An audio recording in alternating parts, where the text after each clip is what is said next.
Alors, le Rambam,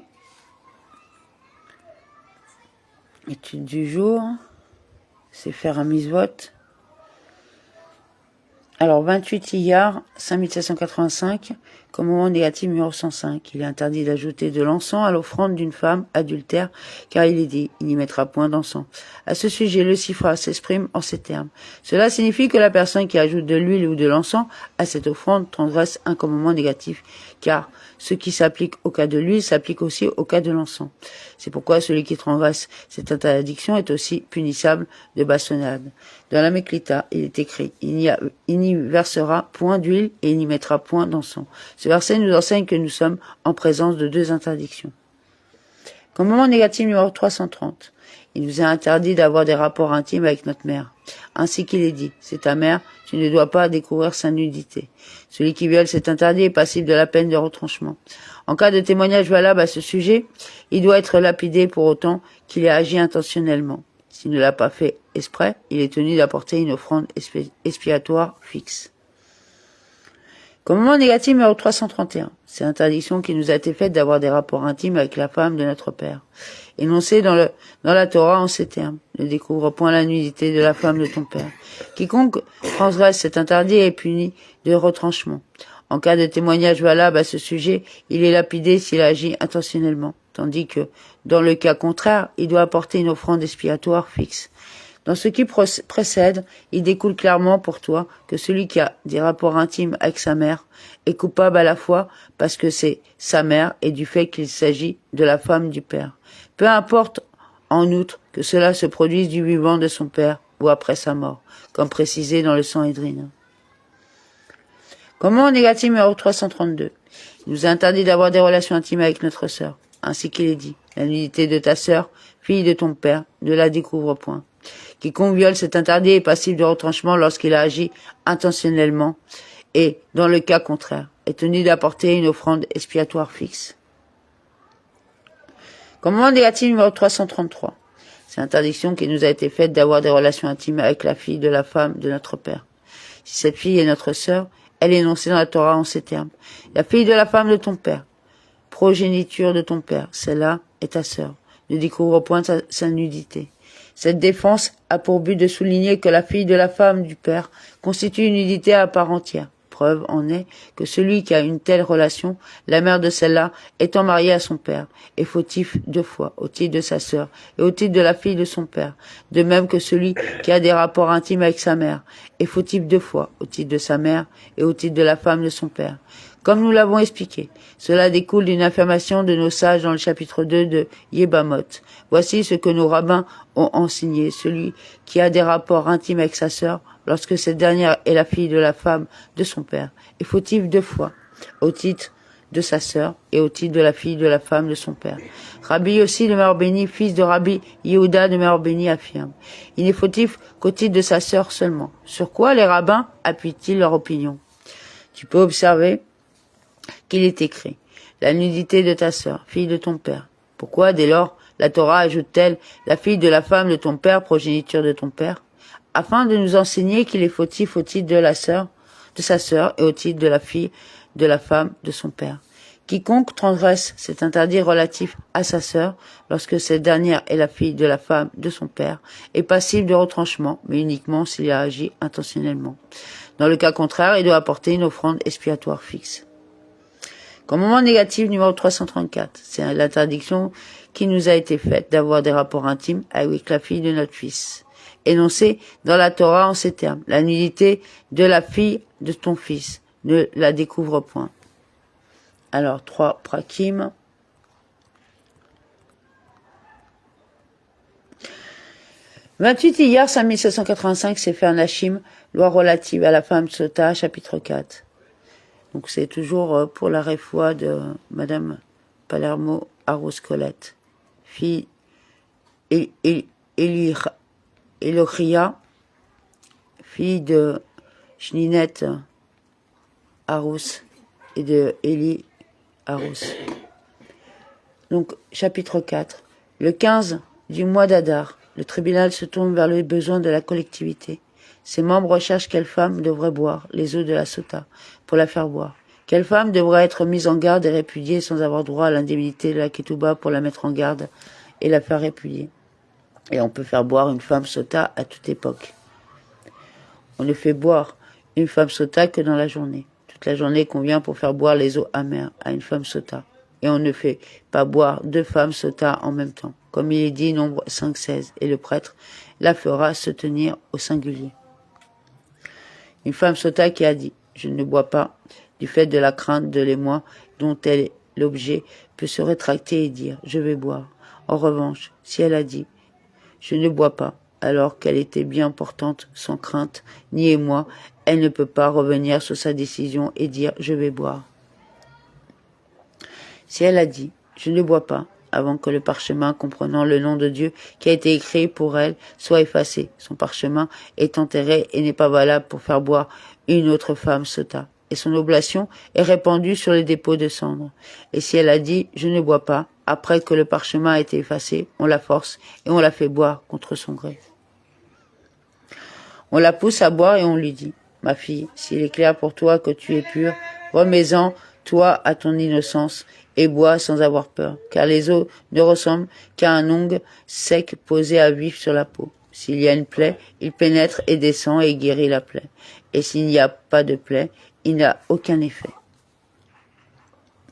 Si elle dit « Je suis impure », bien que le parchemin ait déjà été effacé dans l'eau, l'eau est déversée, parce qu'elle n'a pas de caractère sacré, et son oblation est répandue sur le dépôt de cendres. Le parchemin d'une femme sota qui a été écrit dans la nuit est invalide, ainsi qu'il est dit Ibid 23-25. Et il écrira, etc. Et il fera boire, etc. Et il offrira, etc. La juste apposition des actions nous apprend que de même que son offrande doit se faire dans la journée. De même, la rédaction du parchemin et l'absorption de l'eau par la femme doivent avoir lieu dans la journée. Si le parchemin a été écrit dans le désordre, il est invalide ainsi qu'il est dit. C'est là, c'est-à-dire dans l'ordre. S'il a été écrit avant qu'elle accepte le serment, il est invalide ainsi qu'il est dit, Ibid 21-23. Il la jurera et il écrira. S'il l'a écrit comme une lettre, il est invalide, comme il est dit, Ibid 23, sur un séfer. S'il a écrit sur 2 pages, il est invalide comme il est dit sur un séfer, c'est-à-dire un seul séfer, et non 2 ou 3. Et il n'est écrit ni sur du papyrus, ni sur une peau dont le traitement n'est pas déterminé, mais seulement sur un parchemin pleinement apprêté, comme il est dit, sur un séfer. Et s'il a écrit sur du papyrus ou une peau dont le traitement n'est pas terminé, il est invalide. Et si c'est un Israélite ordinaire ou bien un Cohen mineur qui l'a écrit, il est invalide ainsi qu'il est dit. Et le Cohen écrira. Il ne doit pas l'écrire avec du komos, ni avec du kankantum, ni avec toute autre substance dont la trace subsiste et demeure visible, mais avec de l'encre qui ne contient pas de kankantum. Car il est dit, il écrira, il effacera. Il s'agit d'une écriture qui peut être effacée. Et s'il a écrit avec une substance qui se maintient, il est invalide. S'il reste une trace d'écriture visible sur le parchemin après qu'il a été trempé dans l'eau, cela est invalide jusqu'à ce qu'il soit effacé parfaitement. S'il a écrit une lettre et l'a effacée et qu'il a ensuite écrit une seconde lettre et l'a effacée et ainsi de suite jusqu'à l'achèvement du texte, cela est invalide. Il faut que le texte soit inscrit en entier sur le parchemin puis effacé. S'il ne l'a pas écrit à l'intention de la femme ou s'il ne l'a pas effacé à l'intention de la femme, cela est invalide. S'il a écrit 2 parchemins pour 2 femmes sota et qu'il les a effacés dans une seule et même coupe, ou qu'il les a effacés dans 2 coupes et a mélangé l'eau des 2 coupes dans une coupe qu'il a fait boire aux 2, cela est invalide, car chacune d'entre elles n'a pas bu sa propre coupe contenant son propre parchemin. S'il a effacé les 2 parchemins dans 2 coupes, a mélangé l'eau des 2 coupes dans une seule et même coupe, puis qu'il a de nouveau partagé cette eau dans 2 coupes, il ne doit pas leur donner à boire, mais s'il leur a tout de même fait boire, c'est valable. Si l'eau s'est renversée, il écrit un autre parchemin et apporte une autre eau. Si l'eau s'est renversée et qu'il en est resté, il ne doit pas lui faire boire le reste, mais s'il lui a tout de même fait boire, c'est valable. Les eaux de la sota qui ont passé la nuit deviennent disqualifiées pour cela. S'il a placé la terre avant l'eau, c'est-à-dire qu'il a mis d'abord la terre dans le récipient puis qu'il a versé l'eau, cela est invalide, S'il n'y a pas de terre dans le cale, il apporte de la terre de l'extérieur et la dépose dans le cale. Puis il prend de cette terre et la met sur l'eau. Il ne doit pas apporter de cendre, mais il peut apporter de la matière végétale décomposée qui est comme de la terre. Il ne doit pas creuser avec une hache dans le sol et sortir de la terre, ainsi qu'il est dit, Bit 17, la terre qui aura sur le sol du sanctuaire. Et s'il a creusé et sorti de la terre, cela est valide. Si le Kohen a offert l'oblation de la femme et qu'il l'a ensuite fait boire, elle est valide. Si son oblation est devenue impure avant qu'il la dépose dans un ustensile sacerdotal, elle sera rachetée comme toutes les oblations devenues impures avant d'être sanctifiées dans un ustensile sacerdotal. Et ils apporteront une autre oblation. Si l'oblation est devenue impure après avoir été sanctifiée dans un ustensile sacerdotal, elle devra être brûlée. Et de même, si la femme a dit « Je suis impure » avant qu'une pleine poignée de son oblation soit prise et offerte sur l'autel, ou si elle a dit « Je ne bois pas », ou si son mari n'a pas voulu la faire boire, ou si des témoins de l'adultère se sont présentés, ou si son mari est mort, ou si elle est morte, l'oblation est totalement brûlée. Et si l'une de ces choses-là s'est passée après que la pleine poignée de l'oblation a été offerte, les restes de l'oblation ne sont pas consommés par les Kohanim. Si son mari est un Kohen, les restes de l'oblation de la femme ne sont pas consommés par les autres Kohanim, parce que le mari a une part dans cette oblation. L'oblation ne doit pas non plus être entièrement brûlée sur l'autel comme les autres oblations apportées par les Kohanim, parce que la femme a une part dans cette oblation. Plutôt, la poignée est offerte à part et les restes sont répandus sur le dépôt des cendres. Si ces témoins de l'isolement de la femme se trouvent convaincus de machination, son oblation redevient profane. Si un homme met en garde sa femme concernant plusieurs hommes et qu'elle s'isole avec chacun d'entre eux, elle doit apporter une seule oblation pour tous lorsque son mari lui fait boire les eaux de la sota. Car il est dit, Bit 15, c'est une oblation des jalousies. Le pluriel indique qu'une seule oblation sert pour de nombreuses mises en garde, kinouin.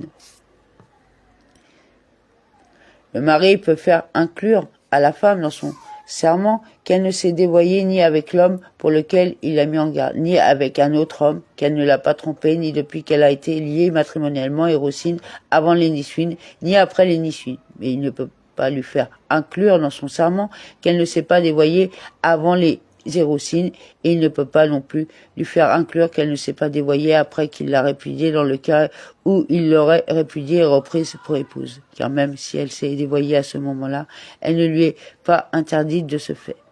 Et dans tout cas où elle ne deviendrait pas interdite pour lui par la relation qu'elle a eue, il ne peut pas faire de stipulation. C'est pourquoi, si un homme a épousé sa belle-sœur, dans le cas du hiboum, il ne peut pas lui faire inclure qu'elle ne s'est pas dévoyée lorsqu'elle était en attente du hiboum. Mais il peut lui faire inclure qu'elle n'a pas commis l'adultère lorsqu'elle était sous la coupe de son frère. Car si elle a commis un adultère lorsqu'elle était sous son frère, elle lui est interdite. Et de même, si un homme a répudié sa femme et l'a reprise pour épouse, il peut lui faire inclure qu'elle n'a pas commis l'adultère durant leur premier mariage. Et le mari peut lui faire inclure un serment concernant l'avenir, à savoir qu'elle ne commettra pas d'adultère sous sa coupe et qu'elle ne commettra pas d'adultère après qu'il la reprendra pour épouse si jamais il la répudie et la reprend pour femme. C'est pourquoi, si elle commet un adultère à l'avenir, les eaux l'examineront et tous ces événements précédemment cités concernant la mort de la femme adultère lui arriveront. C'est pour cela qu'il est dit, Ibid 22, Amen, Amen, 2 fois, c'est-à-dire Amen, que je n'ai pas commis d'adultère avec cet homme, Amen, que je n'ai pas commis d'adultère avec un autre homme, Amen, que je n'ai pas commis d'adultère marié, Amen, que je n'ai pas commis d'adultère quand j'étais simplement lié matrimonialement, Amen, que je n'ai pas commis d'adultère dans le passé, Amen, que j'en commettrai pas à l'avenir. Les sages font devoir aux fils d'Israël de mettre en garde leur épouse, comme il est dit, Bit 14, et il a mis en garde sa femme. Quiconque met en garde sa femme, un esprit de pureté s'est introduit en lui. Il ne la mettra en garde ni dans la plaisanterie, ni au milieu d'une causerie, ni avec frivolité, ni au milieu d'une querelle, ni pour lui inspirer la crainte. Et s'il a transgressé et l'a mis en garde en présence de témoins dans l'une des situations submentionnées, c'est une mise en garde valide.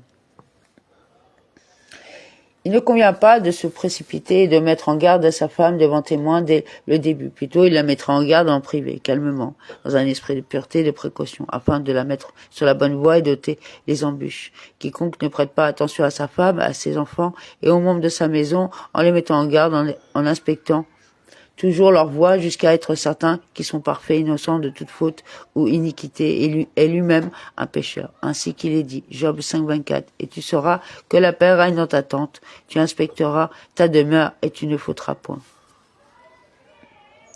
Fin des lois relatives à la femme sota. Le livre des femmes est achevé avec l'aide de Dieu. Ces chapitres sont au nombre de 53. Lois relatives au lien du mariage, 25 chapitres. Loi relative au lien au divorce, 13 chapitres. Loi relative au hiboum et à la khalitsa, 8 chapitres. Loi relative à la jeune fille vierge, 3 chapitres. Loi relative à la femme sota, 4 chapitres.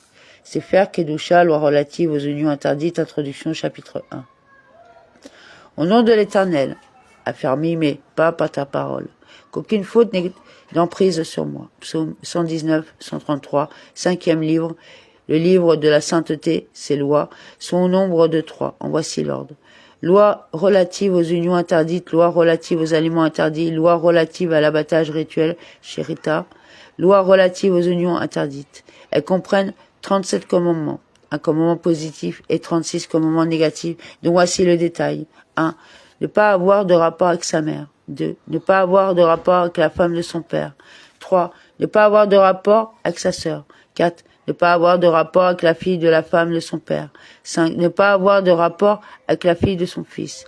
6. Ne pas avoir de rapport avec sa fille. 7. Ne pas avoir de rapport avec la fille de sa fille. 8. Ne pas épouser une femme et sa fille. 9. Ne pas épouser une femme et la fille de son fils. 10. Ne pas épouser une femme et la fille de sa fille. 11. Ne pas avoir de rapport avec la sœur de son père. 12. Ne pas avoir de rapport avec la sœur de sa mère. 13. Ne pas avoir de rapport avec la femme du frère de son père. 14. Ne pas avoir de rapport avec la femme de son fils. 15. Ne pas avoir de rapport avec la femme de son frère. 16. Ne pas avoir de rapport avec la sœur de sa femme. 17. Qu'un homme n'ait pas commerce avec un animal.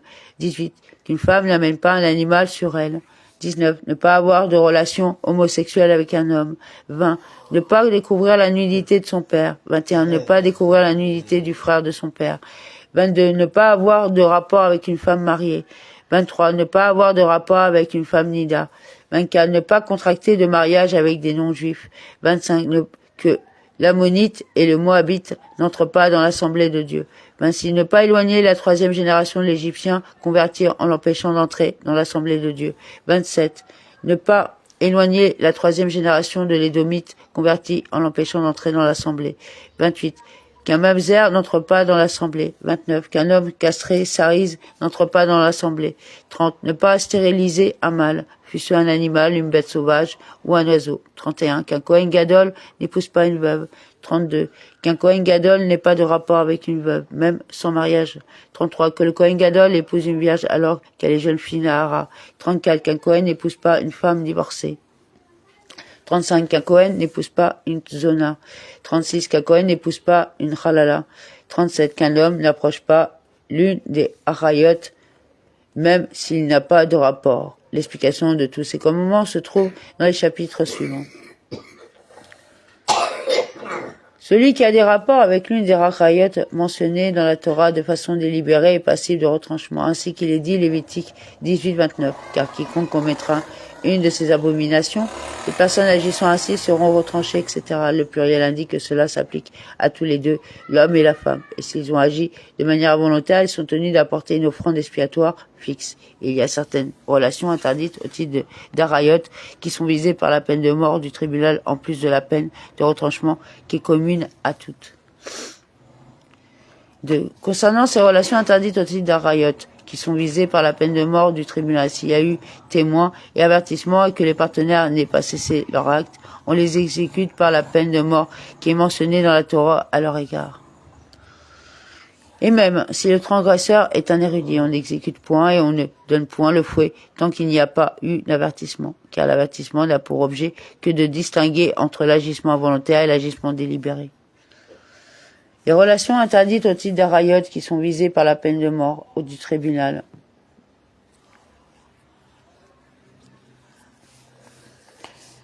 Certains d'entre elles sont punis de mort par lapidation, d'autres de mort par le feu ou encore de mort par strangulation. Telles sont relations interdites au titre d'Arayot, qui sont punis de mort par lapidation. Celui qui a des rapports avec sa mère, avec la femme de son père ou avec la femme de son fils. Celle qu'on appelle dans la Torah Sabru Kala, celui qui a des rapports homosexuels avec un homme, celui qui a des rapports avec un animal et la femme qui amène sur elle un animal. Telles sont les relations interdites au titre d'Arayot qui sont punies de mort par le feu. Celui qui a une relation avec la fille de sa femme, du vivant de sa femme, avec la fille de sa femme, avec la fille du fils de sa femme, avec la mère de sa femme, avec la mère de sa femme, avec la mère du père de sa femme. Celui qui a une relation avec sa propre fille, avec la fille de sa fille, avec la fille de son fils. Il n'y a pas de relation interdite au titre d'Herba, qui est puni de la mort par strangulation à l'exception de la relation avec une femme mariée. En effet, il est dit, Bilvin 10, l'homme et la femme adultères mourront, et la peine de mort mentionnée dans la Torah sans autre précision fait référence à la strangulation. Et si elle est la fille d'un Cohen, elle est mise à mort par le feu tandis que son amant est mis à mort par strangulation comme il est dit, Bit 21.9. Et si la fille d'un Cohen se déshonore en se prostituant, elle sera brûlée par le feu. S'il s'agit d'une jeune fille Nahara, liée matrimonialement à Roussa, tous deux sont lapidés comme il est dit Deutéronome 22, 23, 24. S'il y a une jeune fille vierge, etc., vous les lapiderez avec des pierres. Et partout où il est dit dans la Torah, ils mourront, leur sang est sur eux. Les pécheurs sont punis de mort par lapidation. Toutes les autres relations interdites au titre d'Arayot sont punies de retranchement seulement et non de mort par le tribunal. C'est pourquoi, s'il y a eu des témoins et avertissements, le tribunal donne le fouet aux pécheurs, car tous ceux qui sont passibles de retranchement reçoivent le fouet. S'il y a eu témoin et mise en garde préalable. Celui qui a des rapports avec une femme qui lui est interdite par un lave, lui et elle reçoivent le fouet. Et s'ils ont agi de manière involontaire, ils sont totalement exempts. Et celui qui a des rapports avec l'une des chignotes, de manière délibérée, on lui administre des coups pour rébellion, makamatrout, par ordre rabbinique. En revanche, celui qui a une relation avec une femme qui lui est interdite du fait d'un commandement positif ne reçoit pas le fouet. Si le tribunal leur a administré makamatrout, afin d'éloigner de la faute, il en a le droit. Celui qui a été forcé est totalement exempt. Il est exempt de la peine du fouet, de l'obligation d'apporter un sacrifice, et inutile de dire qu'il est exempt de la peine de mort. En effet, il est dit Ibid 22, 26. Et la jeune fille, tu ne feras rien. Dans quel cas cela s'applique-t-il? Lorsque c'est le partenaire qui subit qui a été forcé. En revanche, celui qui a agi ne saurait être regardé comme forcé, car il ne peut y avoir érection qu'intentionnellement. Et une femme qui a été forcée au début de la relation est consentante à la fin est totalement exempte. Car une fois que malgré elle, la relation a commencé, il n'est plus en son pouvoir de ne pas se consentir, car le penchant et la nature humaine forcent la femme à consentir. Le fait d'introduire la tête du gland de l'organe génital seulement, est-ce qu'on l'appelle découvrir? Selon l'expression du verset Lévitique 20, 18, il a découvert sa source. Et le fait d'introduire tout le membre est appelé finir. Pour toutes les unions interdites, commencer la relation est comme finir, bien que l'homme n'ait pas émis de matière séminale et bien qu'il se soit retiré, il n'est pas fini. Dès lors qu'il introduit la tête du gland, les deux partenaires deviennent passibles de mort par le tribunal de retranchement du fouet ou du makamatrout, selon le cas. Et la loi est la même pour celui qui a une relation avec une herva de manière normale et celui qui a avec elle une relation de manière anormale par voie anale. Dès qu'il découvre sa nudité, les deux deviennent passibles de mort, de retranchement du fouet ou de makamatrout, selon le cas. Qu'il soit allongé ou debout, c'est pour la pénétration du gland que la peine s'applique. Quiconque a une relation interdite sans érection, son organe génital étant fendillant comme le membre d'un mort, par exemple s'il s'agit d'un homme malade ou né ainsi, tel le saris congénital, même s'il a introduit l'organe génital avec la main, il n'est passible ni de retranchement ni de fouet. Il est inutile de dire qu'il n'est pas passible de mort, car cela n'est pas considéré comme une union. Toutefois, il disqualifie par une telle relation une femme pour la consommation de la téroma et le tribunal leur inflige à eux 2 makamatrout.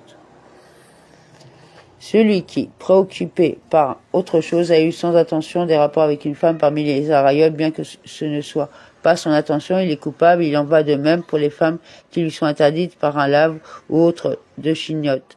En revanche, celui qui a une relation avec une femme parmi les Arayot alors qu'elle est morte, il est exempt. Inutile de dire que s'il s'agit non pas d'une herva mais d'une femme qui lui était seulement interdite par un lave, il est exempt. Et celui qui a une relation avec une personne interdite qui est tréfa, ou avec un animal qui est tréfa, il est coupable car la personne ou l'animal est alors vivant, même s'il finira par mourir de cette maladie qui le rend tréfa. Même si les deux signes que sont la trachée et l'œsophage de l'animal ont... Qu'est-ce qu'il y a ? Même si les deux signes que sont la trachée et l'œsophage de l'animal ont été tranchés par la shrita, mais que l'animal ait encore des convulsions, celui qui s'accouple à lui est passif de mort jusqu'à ce que l'animal meure ou qu'il soit décapité. Toute femme interdite au titre de l'une de ces interdictions, dès lors qu'elle est âgée d'au moins 3 ans, est un jour l'adulte qui a une relation avec elle est passible de mort, de retranchement ou de fouet selon la nature de l'interdiction. Quant à elle, elle est totalement exempte à moins qu'elle ne soit majeure. Et si elle a moins de 3 ans, les deux sont exempts car les rapports avec elle sont insignifiants. Et de même, dans le cas d'une femme majeure qui a eu une relation avec un mineur, si elle a 9 ans et un jour ou plus, la femme est passible de retranchement, de mort ou de fouet selon la nature de l'interdiction et le mineur est exempt. S'il a moins de 9 ans, les deux sont exempts.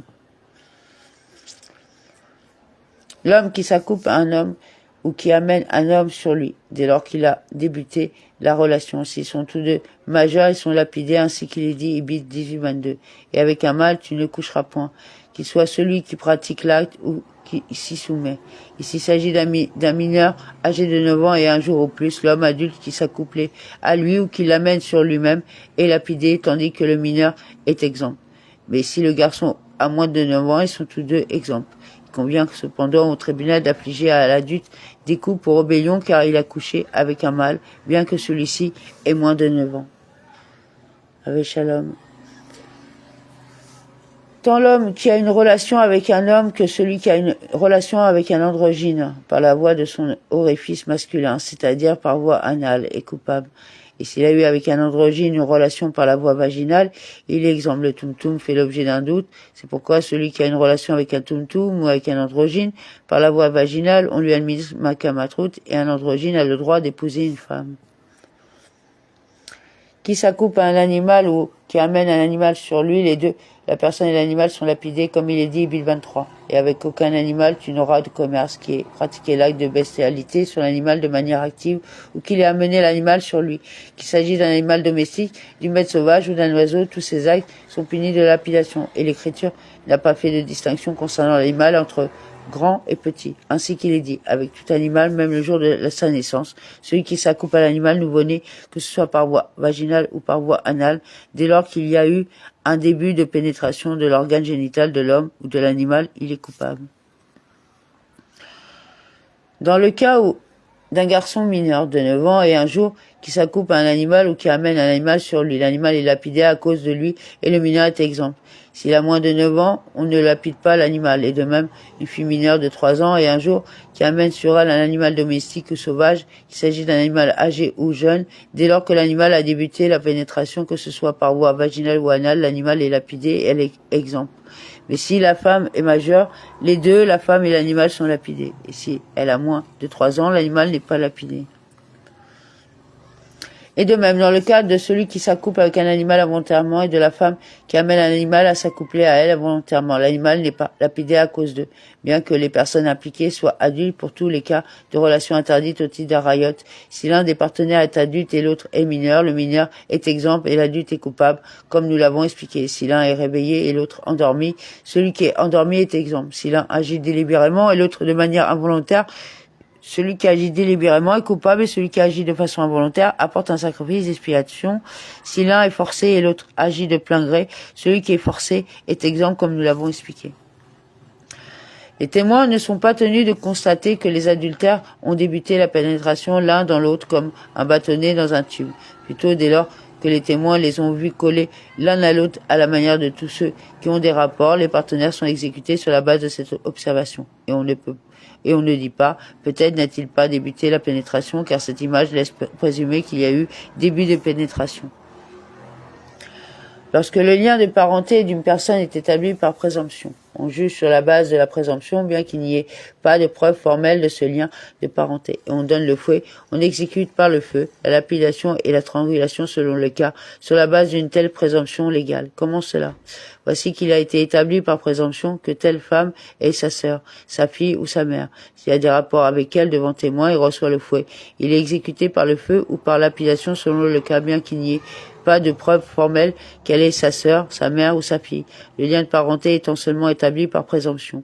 Le Talmud rapporte le fait d'une femme qui vint à Jérusalem en portant un enfant sur ses épaules et qui l'éleva présumablement comme son fils. Puis ce fils présumé eut une relation avec elle. Cette femme fut conduite au tribunal et lapidée. Preuve en est que la Torah a légiféré que celui qui maudit son père ou qui frappe son père soit mis à mort.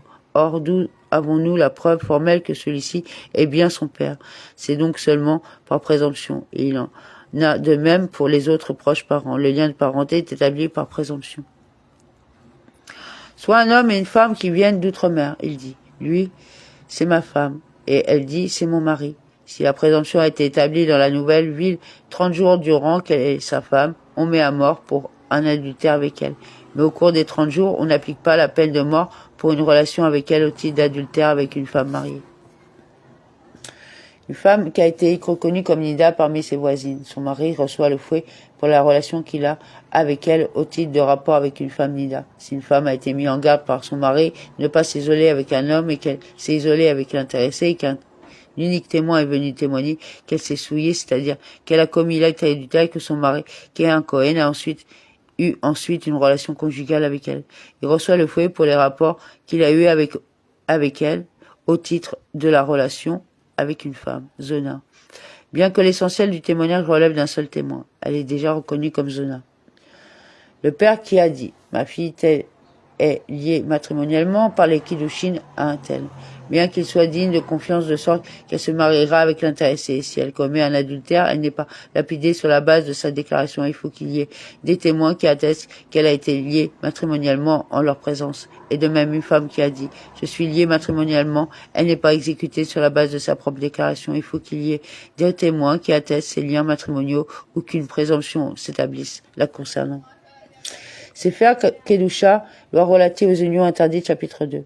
La femme du père, la femme du fils, la femme du frère et la femme de l'oncle paternel. Ces 4 femmes ont le statut d'Arva pour un homme à jamais. Cela, que l'alliance relève du cadre des Héroussines ou des Nissuines, que ces femmes aient été répudiées ou non du vivant de leur mari comme après sa mort, exception faite du cas de la femme du frère mort sans laisser d'enfant. Et s'il y a eu une relation avec l'une d'entre elles, du vivant de son mari, il est coupable au regard de 2 interdits, au titre de proches parents et au titre de femme mariée, car les 2 interdictions interviennent en même temps.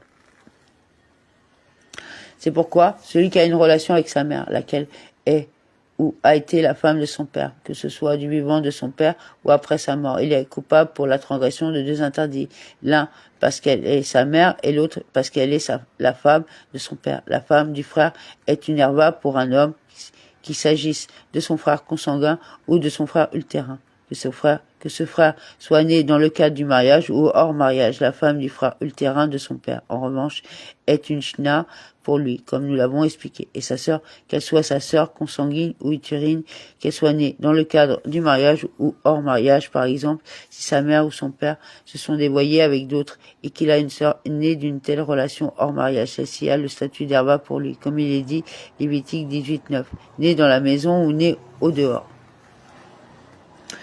La fille de la femme de son père, qui est sa sœur consanguine, est une herva pour lui, ainsi qu'il est dit, Ibid. La nudité de la fille de la femme de ton père, née de ton père, tu ne découvriras point, mais si son père a épousé une autre femme et que celle-ci est par ailleurs une fille d'un autre homme, cette fille lui est permise, car elle n'est pas née de son père. Or, dans le premier cas, n'est-il pas déjà coupable du fait qu'elle est sa sœur? Pourquoi donc est-il dit, fille de la femme de ton père, pour sanctionner sa relation avec elle à ce titre également? C'est pourquoi celui qui a une relation avec sa sœur, née de son père, dans le cadre du mariage, est coupable au regard de 2 chefs, l'un au titre de nudité de ta sœur et l'un au titre de la nudité de ta fille, de la femme de ton père. En revanche, s'il a eu des rapports avec la fille de son père, d'une femme qu'il a violée ou séduite, il n'est coupable qu'au regard de l'interdiction de sa sœur uniquement, car la fille d'une femme violée n'est pas la fille de la femme de son père.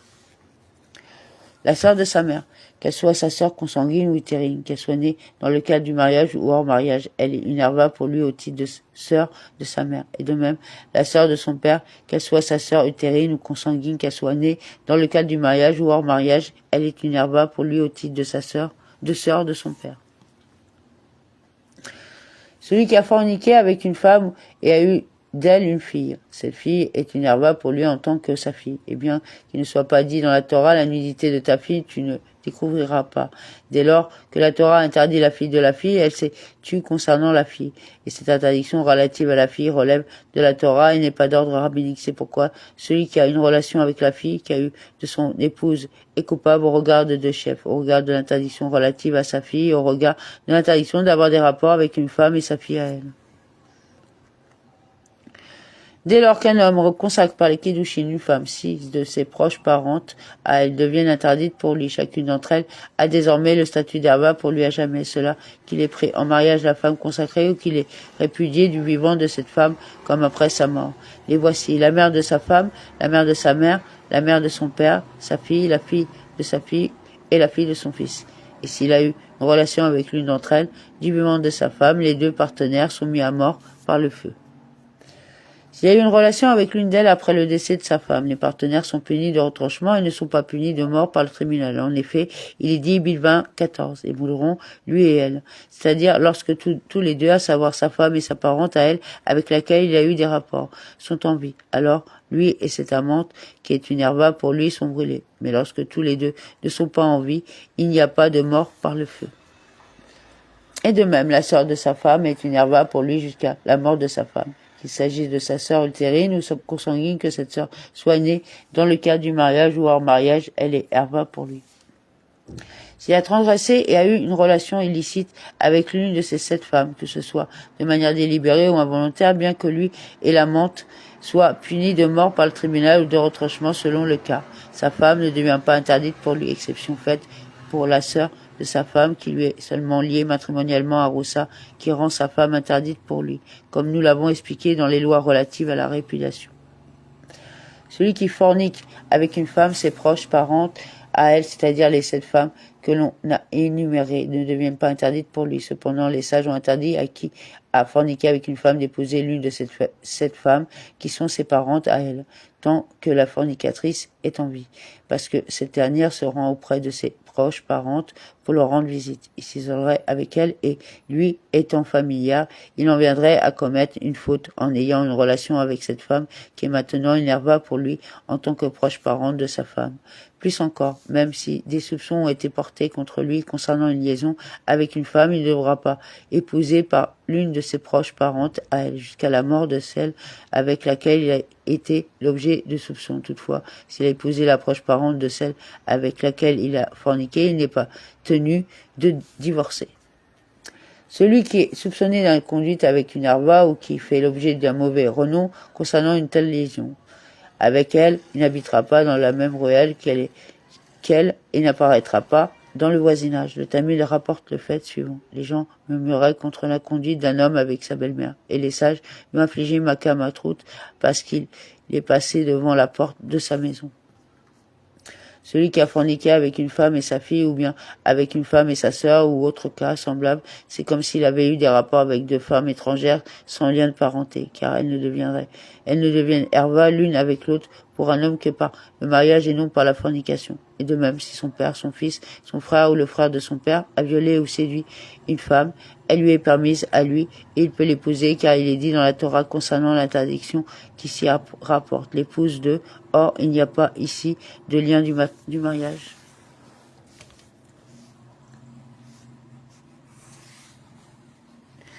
Si son père ou son fils a épousé une femme, il a le droit d'épouser la fille ou la mère de celle-ci. Comme nous l'avons expliqué, un homme a le droit d'épouser la femme ou du fils de son frère, et un homme peut épouser conjointement une femme ainsi que la fille de sa sœur ou la fille de son frère. Et les sages ont fait devoir à l'homme d'épouser la fille de sa sœur. Il en va de même pour la fille de son frère, ainsi qu'il est dit, Isaïe 58,7, et de ta chair tu ne te déroberas pas. Voilà pour le Rambam. Donc, à bien étudier cette partie-là pour bien comprendre que tout ce qu'on vous montre, toutes les suggestions ont un but bien précis de vous faire tomber, quoi. Donc voilà. Avec l'aide de Dieu,